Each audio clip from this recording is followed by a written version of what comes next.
이 땅에서 아버지, 어머니로 살아가시는 우리 모든 성도님들을 진심으로 축복합니다. 오늘은 특별히 아버지로서의 다윗의 모습을 함께 생각하면서 은혜를 나누고자 합니다.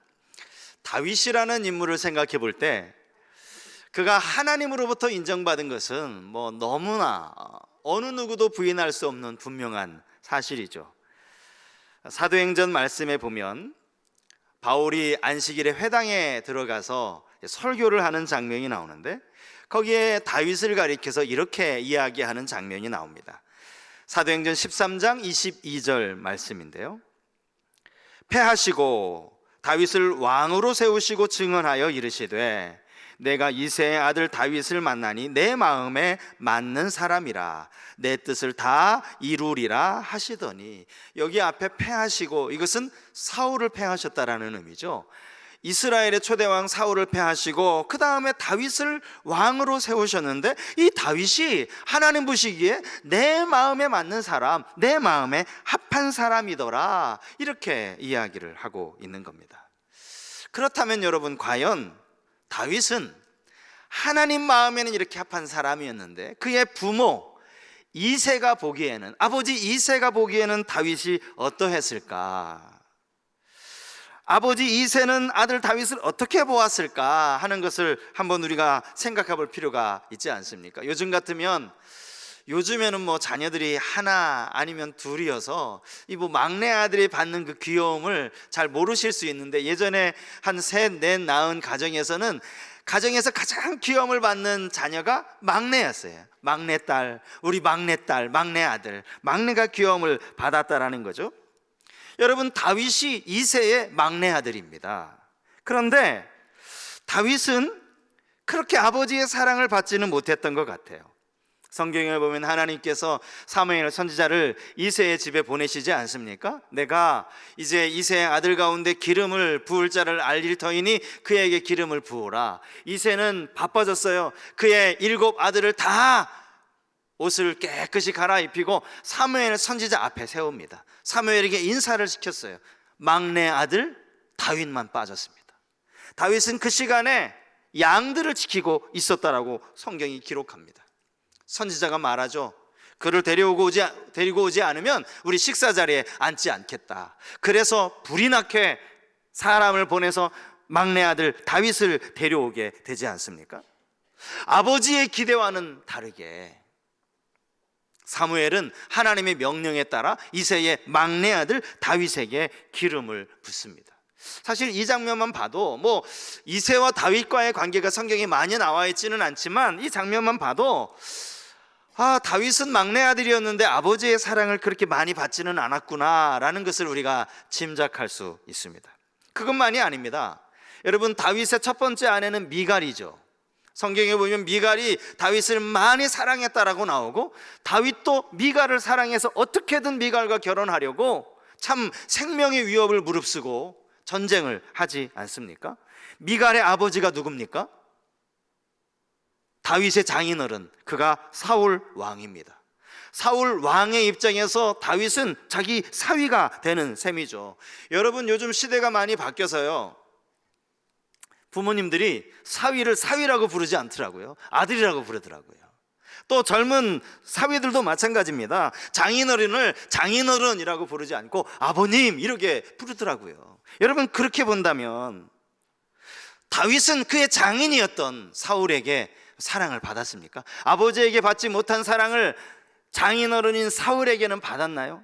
다윗이 미갈을 그렇게 사랑했는데 그 미갈의 아버지 사울은 다윗을 사랑했느냐라는 것입니다.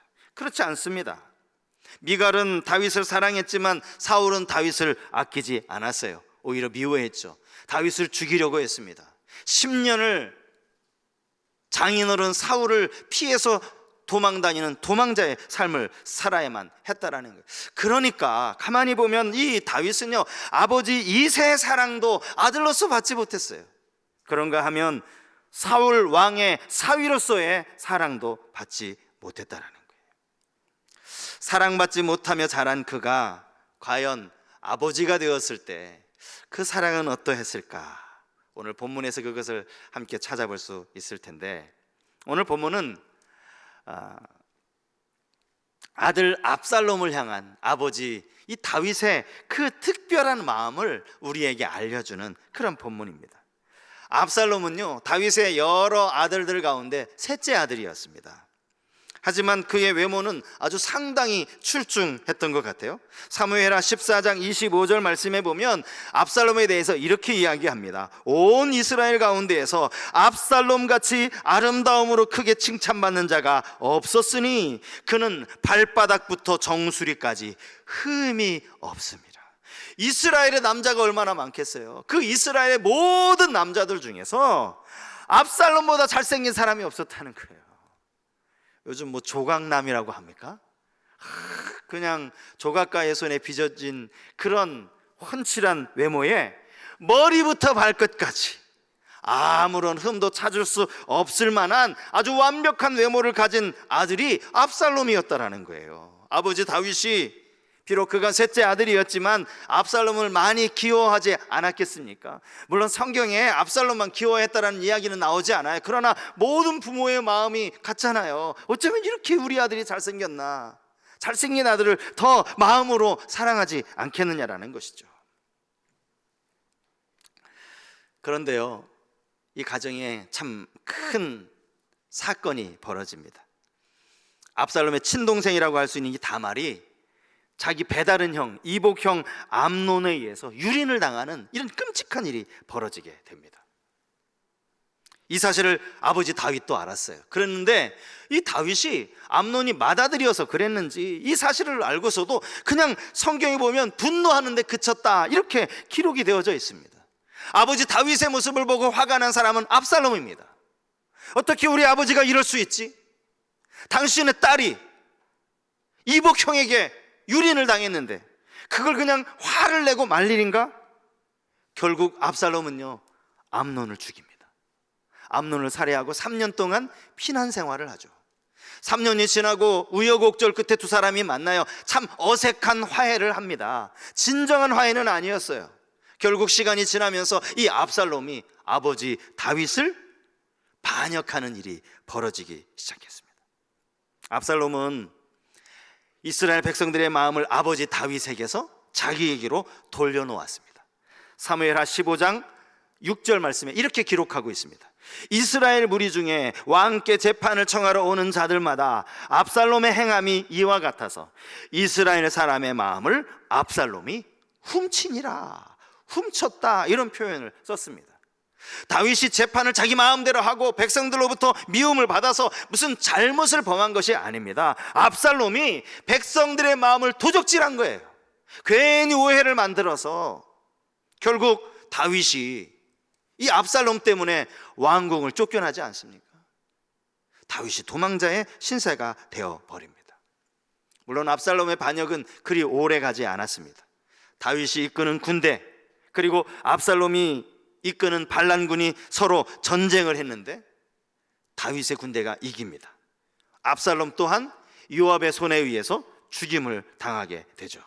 오늘 본문은 그렇게 압살롬이 죽었다는 소식을 듣게 되는 장면부터 시작이 되고 있습니다. 본문 24절 말씀을 제가 다시 한번 읽어드리겠습니다. 때에 다윗이 두 문 사이에 앉아 있더라. 파수꾼이 성문 위층에 올라가서 눈을 들어보니 어떤 사람이 홀로 달려오는지라. 여기 다윗이 두 문 사이에 앉아 있었다라는 말씀이 나오는데 이 두 문은 성문의 바깥문과 안쪽 문을 의미하는 거예요. 사실 문과 문 사이에 다윗이 앉을 자리가 없어요. 왜 거기에 앉아 있었다는 겁니까? 이 말이 무엇을 의미합니까? 지금 다윗은 전쟁의 결과를 애타게 기다리고 있는 거예요. 어쩌면 그는 하루 종일 거기에 앉아 있었는지도 모릅니다. 밤이 되어서도 잠을 이루지 못했을 수도 있어요. 낮에 여러 가지 업무를 해야 하는데 도대체 일이 손에 잡히지 않은 상태로 계속해서 끊임없이 전쟁의 결과를 기다리는 거예요. 여러분, 그가 어떤 소식을 기다렸다고 생각하십니까? 그가 정말 원했던 소식이 무엇인지는 그가 가장 먼저 입에서 무슨 말을 하는지에 대해서 그것에 따라서 알 수 있습니다. 마침 파수꾼의 눈에 저 멀리서 사람이 달려오는 모습을 봅니다. 그는 즉시로 이 사실을 다윗에게 알리죠. 다윗이 묻습니다. 혼자 오느냐 아니면 여러 명이 오느냐? 혼자 오는 것이면 아니 여러 명이 오는 것이면 이것은 전쟁의 필이 졌을 것이다. 졌기 때문에 이 패잔병들이 말이죠, 그냥 한꺼번에 도망쳐 오는 것 아니겠습니까? 그러나 한 사람이 오는 것이라면 전쟁의 승리의 소식을 그가 한 사람이 대표로 전해주려고 그렇게 달려오는 것일 것이다. 왕이여, 한 사람이 오고 있습니다. 한 사람, 그러면 좋은 소식이겠구나.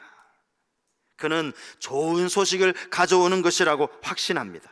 그 뒤에 또 한 사람이 달려온다는 보고를 받았지만 다윗은 그것 역시도 좋은 소식을 가져오는 것이라고 확신하고 있습니다. 여러분, 제가 한번 물어볼게요. 다윗이 지금 생각하는 이 좋은 소식이 뭐일 것 같습니까? 좋은 소식. 그가 이스라엘의 왕이라면 이 전쟁에서 다윗의 군대가 승리했다는 소식, 그것이 좋은 소식 아니겠습니까? 물론 이것이 다른 나라와의 전쟁이 아니라 압살롬이 이끄는 이 반란군과의 전쟁이어서 민족과 민족, 같은 민족 동족 간의 전쟁이어서 그것이 좀 안타깝기는 하지만, 그렇더라도 다윗이 지금 자기를 위해서 군인들이 나가 싸우고 있는데 우리 군이 이겼다는 그 소식이 좋은 소식 아니겠느냐고요. 첫 번째로 왕 앞에 나온 사람은 다윗이 신뢰하는 아히마아스였습니다. 그가 왕에게 외친 첫 번째 말이 뭐냐 하면 평강하옵소서입니다. 왕 앞에 가장 먼저 평강하옵소서 이 이야기를 합니다. 본문 28절에 나와요. 이렇게 보면 우리가 평강하옵소서 그렇게 이제 좀 멀게 느껴질 수 있는데요, 이게 이스라엘 당시 히브리어로 샬롬입니다. 샬롬. 이스라엘 사람들이 하는 인사말 샬롬. 왕에게 가장 먼저 지금 샬롬을 이야기하고 있는 겁니다. 이것은 그가 확실히 좋은 소식을 가져왔다는 증거 아니겠습니까? 다윗도 그의 인사를 받습니다. 인사를 받으면서 그도 이렇게 물어요. 본문 29절 말씀이죠. 왕이 이르되 젊은 압살롬은 잘 있느냐 하니라. 아히마아스가 대답하되 요압이 왕의 종 나를 보낼 때에 크게 손해가는 것을 보았사오나 무슨 일인지 알지 못하였나이다 하니. 우리말 성경에는 이게 잘 와닿지 않은데 원어 성경을 보면요, 여기에 샬롬이라는 단어가 또 한 번 나옵니다. 그러니까 아히마아스가 다윗에게 다윗이여 샬롬 평안하십니까? 물었는데 다윗도 역시 그 인사를 받으며 샬롬이라고 그렇게 묻는 거예요. 다윗이 묻는 샬롬이 누구의 샬롬입니까? 압살롬의 샬롬입니다. 다윗은 전쟁의 결과를 묻지 않습니다. 압살롬은 샬롬 하느냐, 압살롬은 잘 지내느냐, 잘 있느냐, 이렇게 묻습니다. 압살롬이 누구입니까? 지금 이 전쟁을 일으킨 사람입니다. 아버지 다윗을 몰아내고 자기가 왕이 되겠다고 하는 이 반란군의 수장이 압살롬입니다. 그리고 지금 다윗 앞에 서 있는 사람, 열심히 다윗에게 달려온 사람은 다윗을 위해 싸웠던, 저 반란군과 싸웠던 군인입니다. 우리 측 군인이라고요. 근데 거기서 압살롬이 샬롬이냐, 압살롬 잘 지내느냐, 이것을 묻습니다. 여러분, 압살롬이 샬롬하다라는 말은 반란군이 이겼다는 말 아닙니까? 반란군이 이겼다라는 말은 다윗의 군대가 전쟁에서 졌다는 말이에요. 그러므로 지금 다윗은 이렇게 물어서는 안 되는 겁니다. 아히마아스가요, 당황합니다. 그는 전쟁의 승리 소식과 아버지를 반역한 이 반란자 압살롬의 죽었다는 소식, 두 가지 소식을 전하려고 했어요. 그런데 다윗이 압살롬 잘 지내느냐고 묻는 바람에 아히마아스가 대답을 못해요. 얼버무리죠. 뭐라고 얼버무립니까? 잘 모르겠습니다. 잘 모르긴 뭘 몰라요. 압살롬이 죽었다는 사실을 어느 누구보다도 잘 알고 있는 아히마아스가 잘 모르겠다라고 얘기해요. 큰 소란이 일어나는 것을 제가 보았는데 그게 무슨 일인지는 잘 모르겠습니다. 결국 나중에 도착한 이 구스 사람을 통해서 압살롬이 죽었다는 사실을 알게 됩니다. 근데 다윗이 이 구스 사람에게도 똑같이 물어요. 32절 말씀에 보면 왕이 구스 사람에게 묻되 젊은 압살롬은 잘 있느냐. 그는 여전히 압살롬이 무사한지가 궁금한 거예요. 다윗은요, 앞서 전쟁에 출정하는 요압에게도 이런 이야기를 한 적이 있어요. 사무엘하 18장 5절 말씀입니다. 왕이 요압과 아비새와 이때에게 명령하여 이르되 나를 위하여 젊은 압살롬을 너그러이 대우하라 하니, 왕이 압살롬을 위하여 모든 군 지휘관에게 명령할 때에 백성들이 다 들으니라. 여러분, 지금 이스라엘은요, 하지 않아도 되는 전쟁을 지금 하고 있는 겁니다. 저 압살롬 때문에 말이죠. 지금 이 상황에서 발람군과 싸우려고 지금 전쟁을 출정하고 있는 이 상황에서 백성들 모두 듣고 있는 상황에서 뭐라고 얘기하는 거예요? 압살롬, 저 내 아들이니까 좀 너그럽게 대해달라고. 누구 때문에 지금 전쟁이 일어나는데? 다윗이 이스라엘 왕 아닙니까? 지금은 반란군으로 인해서 내분이 일어난 상황 아닙니까? 다윗의 이끄는 군대는 지금 반란군과 생명을 건 전쟁을 하고 있는 상황 아닙니까? 그렇게 전쟁을 해서 승리의 소식을 가지고 왔다면 이렇게 물으면 안 되죠. 우리 군이 이겼느냐? 이렇게 물어야죠. 우리 군에 부상자는 없느냐? 우리 군에 피해는 없느냐? 이렇게 물어야죠. 압살롬 잘 있느냐고 물어서는, 지금 다윗의 물음은 왕으로서의 물음이 아닙니다. 아버지로서 묻는 질문입니다. 다윗은 압살롬이 죽었다는 소식을 듣고 슬피 울죠.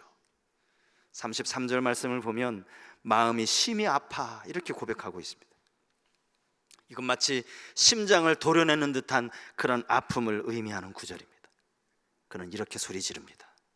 내 아들 압살롬아, 내 아들 압살롬아, 차라리 내가 너를 대신하여 죽었다면, 압살롬 내 아들아, 내 아들아.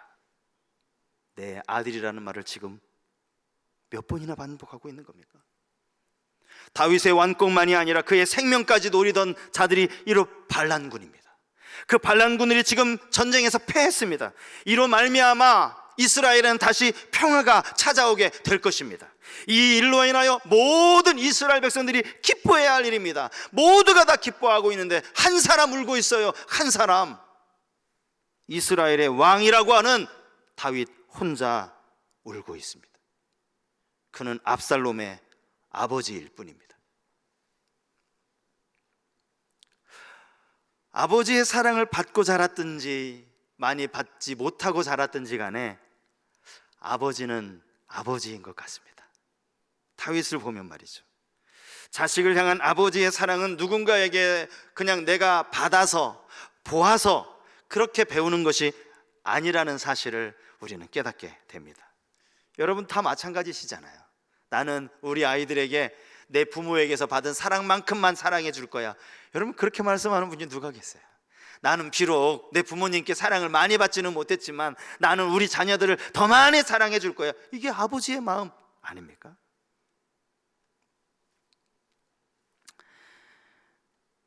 아버지의 사랑은 내가 받은 사랑과는 아무 상관이 없어 보입니다. 다윗은 울면서 이렇게 말하죠. 차라리 내가 너를 대신하여 죽었다면. 여러분 이 말도요, 신하들 듣기 좋으라고 하는 소리가 아닙니다. 사실 신하들을 생각했다면 이렇게 말하면 안 되죠. 신하들이 듣고 있는 앞에서 내가 너를 대신하여 죽었다면 이 말이 할 말입니까? 하지만 지금 다윗은 자신의 진심을 담아 이야기하고 있는 거예요. 아버지의 마음으로 이야기하고 있는 거예요. 아버지의 마음으로. 여러분 자녀가 아플 때 모든 부모들이 다 이렇게 말할 겁니다. 차라리 너의 병을 내가 쳤으면 좋겠다, 내가 가졌으면 좋겠다고 말입니다. 내가 너 대신 아팠으면 좋겠다고 말이죠. 내가 대신 아플 테니까 너는 좀 병에서 나았으면 좋겠다고, 건강해졌으면 좋겠다고. 우리 그렇게 말하지 않습니까? 이게 부모의 말이라는 거예요. 거짓말이 아니에요. 진심이에요. 사실요, 압살롬은요 아버지를 죽이려고 했던 사람이에요. 여러분 이 반란이라는 이것 자체가 아버지를 죽이려고 했던 모입니다. 우리 아버지 땅도 많은데, 아버지 영토도 많은데 그 중에 조금만 나한테 달라고, 그래서 반란을 일으킨 게 아니에요. 아예 이스라엘 통째로 자기가 아버지 자리에 앉으려고 일으킨 게 반란이라고요. 사무엘하 17장 말씀에 보면 여기 이 아히도벨이라는 사람이 나와요. 압살롬과 함께 이제 다윗을 어쨌든 몰아내려고 했던 사람이죠. 아히도벨이요, 자기의 전략을 이야기합니다. 그의 모략을 이야기해요. 그게 뭐냐 하면, 나에게 군사 12,000명을 주시면 그 12,000명을 이끌고 나가서 다윗을 추격하겠다는 거예요. 다윗을 추격해서 다윗에게 겁을 주겠다는 거예요. 그러면 다윗을 따르는 정말 오합지졸 같은 그 백성들, 군인들 아마 다 도망쳐 버릴 테니까, 그리고 나면 다윗 한 사람만 제가 죽이겠습니다. 다윗 한 명만 죽이면 되지, 다윗 따르는 사람 다 죽일 필요 없잖아요. 제가 다윗 한 사람 죽이겠습니다. 이게 아히도벨의 모략이에요. 압살롬이 어떻게 반응했을까요? 뭐라고 말했을까요? 사무엘하 17장 4절이 그들의 반응입니다. 압살롬과 이스라엘 장로들이 다 그 말을 옳게 여기더라. 그래, 아버지만 죽이자. 다른 사람 백성들 죽일 필요 없이 우리 아버지만 죽이면 돼. 이렇게 말했다는 거예요. 사실 어쩌면 이게 당연한 이야기죠. 반란이 성공을 하려면 다윗은 죽어야만 합니다. 그럼에도 불구하고 여러분, 다윗은 뭐라고 말하는 거예요? 내가 너를 대신하여 죽었다면. 다윗은 이렇게 말하고 있는 거예요. 압살롬은 지금 다윗을 죽이자고 하는데, 아버지 다윗을 죽이자고 하는데, 아버지 다윗은 죽은 압살롬을 향하여서 내가 대신 죽었어야 되는데, 그 말을 하고 있는 거예요. 이해할 수 없는 아버지의 마음 아닙니까? 구스 사람은 압살롬을 가리켜서 원수라고 말했습니다. 그런데 다윗은 압살롬을 가리켜서 아들이라고 말합니다. 하지만 우리는 본문 말씀에서 아버지 다윗의 사랑만 묵상해서는 안 됩니다. 우리의 이성으로 이해할 수 없는 더 큰 사랑이 있기 때문이죠. 저는 성경을 읽을 때마다 정말 이해할 수 없는 그 아버지 한 사람이 있어요. 그게 누군가 하면 100세의 아들 낳은 이삭의 아버지 아브라함입니다. 아브라함은 참 지금도 이해가 잘 안 돼요. 하나님이 100세의 아들 주시지 않았습니까? 그 아들을 얼마나 아브라함이 사랑했겠습니까? 이럴 때 사용하는 단어가 애지중지라는 단어예요. 금지오겹이라는 단어일 겁니다. 잡으면 터질세라, 불면 날아갈세라, 그렇게 사랑하는 아들을 키우지 않았겠습니까? 그런데 어느 날 갑자기 하나님이 아브라함을 부르시더니 네 아들 이삭을 번제로 바치라는 거예요. 제가 왜 아브라함을 이해할 수 없는가 하면, 아브라함이 하나님의 이 명령을 듣고 나서 아무런 대꾸를 하지 않는다는 거. 하나님께, 하나님, 제가 잘못 들은 이야기 같은데 다시 한번 말씀해 달라고. 설마 하나님이 그렇게 말씀하실 분이 아닌데, 하나님 정말 그게 하나님으로서 하시는 말씀이냐고 말이죠. 이게 말이 되는 이야기를 저한테 하시느냐고. 차라리 하나님 재물이 필요하시거든 제가 대신 죽겠다고, 우리 아들 대신 제가 죽겠다고, 이런 말을 한마디도 할 것 같은데, 성경에 아무 기록이 없어요. 아브라함한테 제가 따져 묻고 싶어요. 당신 정말 이때 한 말도 안 했냐고. 성경을 보면요, 하나님이 이 번제로 드리라 라는 이 말씀이 끝남과 동시에 바로 그 다음 구절이 이렇게 시작해요. 아브라함이 아침에 일찍이 일어나. 이게 끝이에요. 번제로 바치라. 아브라함이 그 다음날 아침에 일찍이 일어나 3일 길을 가죠. 그리고 모리아산에 올라갑니다. 아들 이삭을 결박합니다. 그리고 진짜 그는 칼을 들어서 아들 이삭을 죽이려고 합니다. 물론 우리는 이 스토리를 너무 잘 알죠. 하나님이 미리 양을 한 마리 준비해 놓으셨죠. 아들을 대신해서 양으로 번제를 드리게 하십니다. 이 구절을 읽으면서 역시 우리 하나님, 역시, 이런 생각이 들어요. 안도의 한숨이 나옵니다. 아브라함을 다시 부르셔서는 내가 왜 이런 시험을 하였는지 그 이유를 설명하시면서 맹세하시면서 축복을 주세요. 그 축복의 말씀을 들으면서는 하나님의 크신 은혜를 마음에 다시 새기게 됩니다. 그런데요, 정말 하나님 아버지의 사랑은 이것보다도 더 이해할 수가 없습니다. 다윗은 그가 아무리 죽은 압살롬을 생각하면서 내가 너 대신 죽어야 되는데 라고 이야기해도 그렇게 할 수가 없어요. 대신 죽어줄 수가 없습니다. 다윗에게는 그 일이 불가능한 일이에요. 하지만 아브라함에게는 하나님이 이삭을 죽이지 않도록 하나님이 미리 양을 예비하시고 하나님이 그것을 막으셨어요. 하나님이 막으신 거예요. 그런데 여러분, 얼마든지 죽지 못하게 막으실 수 있는 분이 우리 하나님이신데도 불구하고 결국 죽도록 내버려 두신 분이 계세요. 그분이 우리 하나님이라고요. 당신이 하나밖에 없는 아들을 십자가에 못 박도록 그냥 내버려 두신 분이 우리 하나님 아버지시라고요. 이사야 53장 6절 말씀입니다. 우리는 다 양 같아서 그릇 행하여 각기 제 길로 갔거늘 여호와께서 우리 모두의 죄악을 그에게 담당시키셨도다. 그저 자기 소견에 옳은 대로 행하며 제 갈 길로 갔던 우리 아닙니까? 그 길이 멸망의 길인지도 모르고 당장 눈앞에 보이는 화려함만 쫓아가며 따라갔던 롯과 같은 그런 우리 아닙니까? 지금도 여전히 그냥 세상의 것들만 잡으려고 쫓아다니는 그러한 죄의 길로 달려가는 우리이지만, 그런 우리 모두의 죄를 위하여 당신의 아들 예수 그리스도를 십자가에 못 박도록 내어주신 분이 하나님 아버지시라는 거예요. 우리를 대신 십자가를 지게 하시려고 하나님은 겟세마네 동산에 큰절한 예수님의 기도를 외면하셨습니다. 하나님, 어찌하여 나를 버리셨습니까?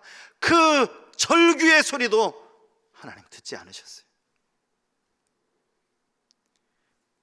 예수님께 하나님은 진짜 이상한 아버지예요. 어떻게 아버지가 이런 아버지일 수가 있습니까? 예수님이 무슨 죄가 있다고? 아니, 아버지 하나님이 어떻게 하나밖에 없는 예수님께 이럴 수가 있어요? 하지만 우리에게는 그 아버지 하나님이 도저히 감당할 수 없는 사랑을 베풀어 주신 사랑의 하나님이라는 사실입니다. 이 아버지의 사랑을 받은 사람이 저와 여러분입니다. 여러분, 이 사실을 꼭 잊지 않으셨으면 좋겠습니다. 우리를 사랑하신 하나님 아버지를 아버지로 섬기는 자녀로서 오늘 우리 모두 마음에 새겨야 할 말씀 한 구절을 함께 읽었으면 좋겠습니다. 고린도후서 5장 14절 15절 우리 두 절 말씀입니다. 고린도후서 5장 14절과 15절 두 절 말씀을 우리 한 목소리로 함께 읽도록 하겠습니다. 그리스도의 사랑이 우리를 강권하시는도다. 우리가 생각하건대 한 사람이 모든 사람을 대신하여 죽었은즉 모든 사람이 죽은 것이라. 그가 모든 사람을 대신하여 죽으심은 살아있는 자들로 하여금 다시는 그들 자신을 위하여 살지 않고 오직 그들을 대신하여 죽었다가 다시 살아나신 이를 위하여 살게 하려 함이라. 아버지의 사랑을 안다면 여러분 어떻게 살라는 겁니까? 주를 위해 살라는 겁니다. 주님의 영광을 위해 살라는 겁니다. 직장 그만두고 신학교 가라는 그런 의미가 아니죠. 직장 다 그만두고 밤낮 교회 와서 살라는 그런 이야기가 아닙니다. 우리의 삶의 목적이 하나님의 영광이 되어야 한다는 말입니다. 여러분들이 아버지의 사랑을 경험하셨다면 이제부터 여러분 자신을 위해 살아야 할 것이 아니라 오직 하나님의 영광을 위해 살아가야 할 줄 믿습니다. 오늘 어버이 주일에 우리 육신의 아버지 다윗이 혈육의 사랑으로 그 아들 압살롬을 사랑했던 것처럼 우리 육신의 부모님 사랑을 많이 받았던 적게 받았던 간에 우리 부모님이라는 그 사실 하나만으로 부모님 잘 섬기시는 우리 성도님들 되실 수 있기를 바랍니다. 나는 받은 사랑이 없어서 줄 사랑도 없어, 그러지 마시고 하나님 아버지의 사랑을 기억하며 자녀들에게 사랑을 베푸시는 성도님들 되시기 바랍니다. 더 나아가서 우리는 하나님 아버지의 사랑을 잊지 말아야 할 줄 믿습니다. 나를 위해 죽으시고 나를 위해 다시 살아나신 그 주님의 사랑을 기억하며 주를 위하여 살기로 결단하는 그런 은혜가 우리 모두에게 있기를 주님 이름으로 축복합니다.